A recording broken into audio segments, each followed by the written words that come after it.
Друзья, всем привет! Рада вас видеть на канале Фактограф. Сегодня мы поговорим о квадроберах, представителях новой субкультуры, появившейся совсем недавно. Этот тренд захватил умы молодежи по всему миру. Многие из вас точно слышали и видели на улицах своего города детей, которые каракуляют и имитируют поведение животных – кошек, собак и не только. И, вероятнее всего, спрашивали себя, что происходит и не начался ли вдруг зомби-апокалипсис. В этом видео мы расскажем вам, как появились квадроберы, кто стоит у истоков этой субкультуры, почему подростки занимаются имитацией действий и повадок животных, и может ли квадробинг быть опасным. Так что, если хотите быть в тренде, оставайтесь с нами. Впереди много интересного, но перед этим не забудьте подписаться на наш канал и нажать на колокольчик, чтобы не пропустить новые видео. А теперь поехали! Знакомство с этой субкультурой мы начнем с терминологии. Слово «квадробер» происходит от латинского слова «quattro» — 4 и английского «aerobics» — аэробика. Первоначально этот термин использовался для обозначения людей, занимающихся физическими упражнениями, имитируя движения животных. Также вы можете встретить такие термины, как квадробика, квадробинг, квадроберство или квадроберинг, которые используются для обозначения самого явления. В чем основной смысл этого движения? Сами квадроберы считают, что в копировании узнаваемых повадок различных животных. Они подражают движению кошек, лис, собак и других зверей. Выполняют разнообразные трюки, прыжки, лазание по деревьям и так далее. Квадроберы с удовольствием используют специальный реквизит – маски в виде зверюшек, перчатки, искусственные хвосты, а также переодеваются в соответствующие костюмы. Нередко квадроберы объединяются в группы и устраивают тематические встречи, иногда на свежем воздухе. Тогда и можно увидеть, как группа молодых людей в масках или даже в костюмах животных повторяет их повадки и ведет себя в соответствии со своими прототипами. Квадроберы выполняют сложные трюки, которые неподготовленному человеку трудно повторить. Например, преодолевают препятствия прыжками, разогнавшись на 4 или быстро забираются на деревья, имитируя движение кошек. Эти трюки часто снимают на видео для YouTube и других соцсетей. Соревнования по квадробике не проводятся официально и редко имеют четкую структуру. Обычно участники демонстрируют свои умения, а жюри или зрители выбирают лучшего. Итак, хотя квадробика может показаться странной, она набирает популярность среди молодежи как новый способ физической активности и самовыражения. Откуда же пошло это молодежное течение? Кто стоял у его истоков? Все началось в 2000-е годы в Японии с паренька по имени Киничи Ито в Токио.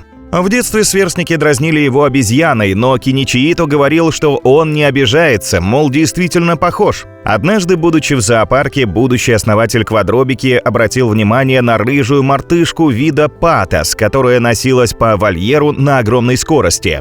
Ито загорелся адаптировать ее технику передвижения под анатомию человека и посвятил 10 лет изучению особенностей движения обезьян. Однако самая первая попытка практиковать квадробику на улице обернулась для спринтера приводом в полицейский участок. Затем попытка тренироваться в лесу едва не закончилась гибелью. Охотник принял Ито за дикого кабана и чуть было не застрелил его. Тем не менее, старания экспериментатора не были напрасны. В 2008 году Ито пробежал 100-метровку на 4 конечностях за 18,58 секунды. Спустя 5 лет он улучшил свой результат до 16,87 секунды. За годы упорного труда Ито привлек много внимания. Вскоре у него появились последователи, и в 2014 году один из них побил рекорд Ито. Японец Кацуми Тамакоси сделал 100-метровку на четвереньках за 15,86 секунды. Спустя год Киничи Ито, которому уже исполнилось 33 года, преодолел дистанцию за 15,71 секунды и стал рекордсменом, получив место в книге рекордов Гиннесса.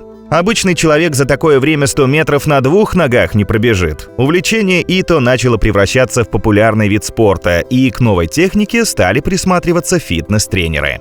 Так, в 2010 году в США стало набирать популярность новое фитнес-направление под названием Animal Flow. Упражнения, имитирующие движения кошек, собак, шимпанзе, крабов и других животных, разработал фитнес-тренер Майк Мич. Тренироваться согласно его методике необходимо исключительно на четвереньках, опираясь на ладони и стопы. Именно в такой позиции, как уверяет эксперт, лучше всего прорабатываются мышцы живота в разных плоскостях. Как видите, поначалу квадробика действительно была только видом физических упражнений, а не субкультурой. В США такие тренировки стали чрезвычайно популярны. Незадолго до пандемии новые упражнения, имитирующие пластику животных, начали вируситься в интернете. Возможно, вы уже заметили сходство с последователями субкультуры фурии. Однако квадроберы — это не фурии. Фурии — те, кто самовыражается через использование образов зверей без занятий спортом. При создании персонажей фурии переносят на животных человеческий образ и его свойства. Прямохождение, речь, стиль одежды. Квадробика же прежде всего о физической активности и подражании животным только в движении. Квадробикой можно заниматься везде, и в зале, и на свежем воздухе. По сути, это есть занятие аэробикой на четвереньках, что иногда дополняется уникальным и негромоздким инвентарем – маской, хвостом и лапками. Кроме того, квадробика способствует развитию выносливости, координации и баланса и стимулирует воображение.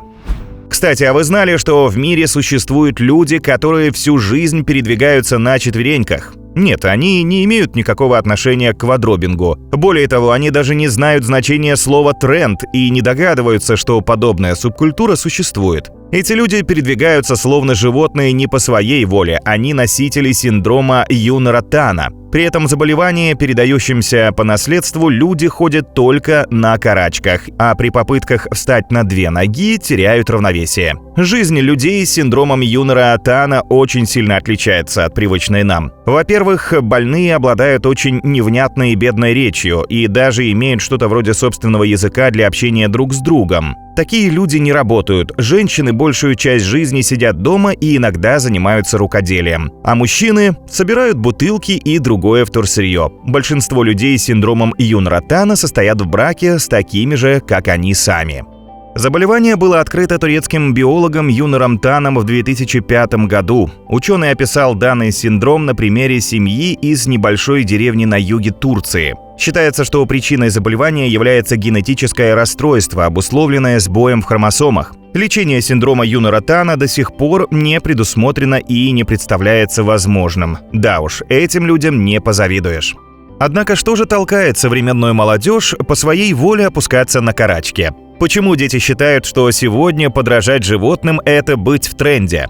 Для каждого временного периода характерны свои субкультуры. Вспомните тех самых хиппи, готов, эмо, панков. На сегодняшний день на пике популярности находится квадробика. Споры вокруг нее не утихают. Взрослые задаются вопросом, почему дети занимаются квадробикой и может ли такое увлечение повлечь за собой последствия? Давайте разбираться. Для большинства подростков квадробика – это способ самовыражения и поиска идентичности. К примеру, представьте подростка, которого переполняют одиночество, досада и разочарование. Он не чувствует поддержки от родителей, да и в школе у него нет друзей, с которыми он мог бы проводить время. В таких случаях создание образа становится для подростка формой протеста или попыткой выразить свои внутренние переживания. Он может начать идентифицировать себя как волк-одиночка, который бродит по лесу, полагаясь только на свои силы. В такой роли подросток будет чувствовать себя свободным от социальных норм и ожиданий, тяготеющих его. Это его способ ухода от реальности, бегства от проблем, с которыми он не может справиться. Однако не только подростки могут относить себя к квадроберам, но и более юные создания.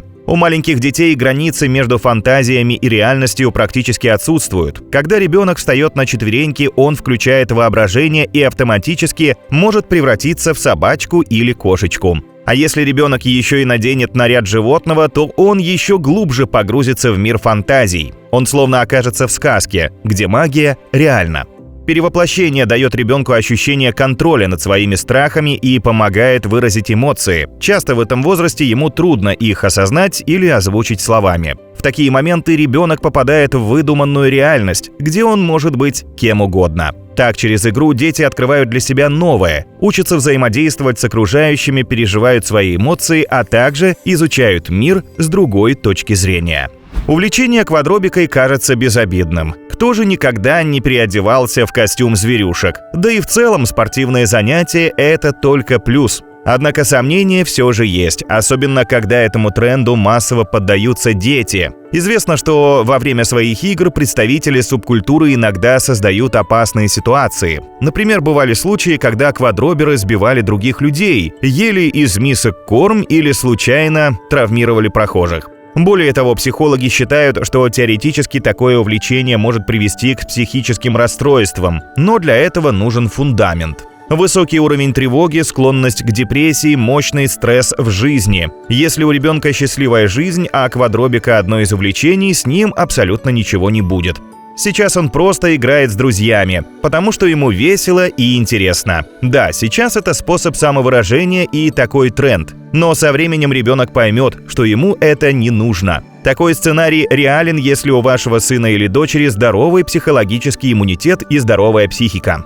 Правда, специалисты не рекомендуют разрешать малышам и подросткам пародировать животное на постоянной основе. Родителям стоит обращать внимание на то, сколько времени ребенок живет в роли животного. Нужно смотреть, сохраняет ли ребенок здравый смысл вне хобби. Если да, то, скорее всего, у него происходят процессы самоанализа, которые рано или поздно выведут его на новый путь, где юный квадробер получит какой-то результат и изменит свои взгляды. Если же у сына или дочери появилось хобби, но пропала активность в других сферах жизни, то это тревожный звонок, поэтому родители, будьте бдительны.